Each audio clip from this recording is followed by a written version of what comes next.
Et les échanges financiers sont indispensables pour la construction de nouvelles routes de la soie terrestre et maritime. Ce plus grand axe économique du monde est aussi une route commerciale et monétaire, le long de laquelle divers échanges financiers transfrontaliers contribuent au développement des relations économiques et commerciales entre la Chine et les pays dans cette région. Une grande voie financière reliant l'Europe, l'Asie et l'Afrique est en construction. Reportage. Le corridor économique sino-pakistanais créera une résonance économique et renforcera le rôle stratégique joué par le Pakistan, pays se trouvant au carrefour des nouvelles routes de la soie terrestre et maritime.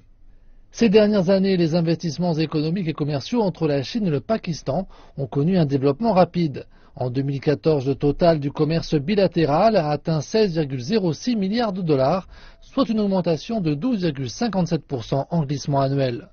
En tant qu'unique banque d'affaires à capitaux chinois au Pakistan, c'est en 2011 que la banque ICBC a commencé à effectuer des services transfrontaliers en RMB.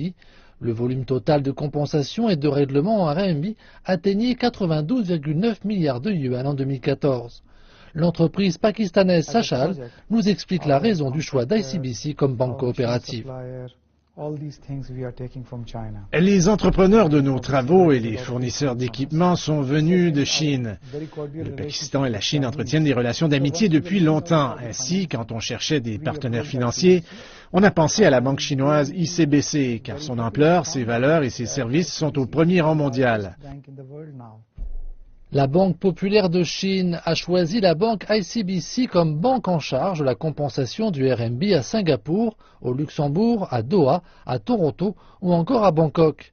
Cette démarche vise à créer un système mondial de services de compensation et de règlement en RMB.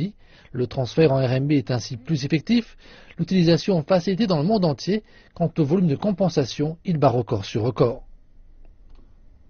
Depuis 2015, la Chine a signé des accords bilatéraux de swap de devises avec 15 pays situés le long des nouvelles routes de la soie. Le montant de la compensation transfrontalière en RMB a dépassé 2600 milliards de yuan. Les services financiers transfrontaliers sous différentes formes apportent une dynamique constante au développement du plus grand corridor économique du monde.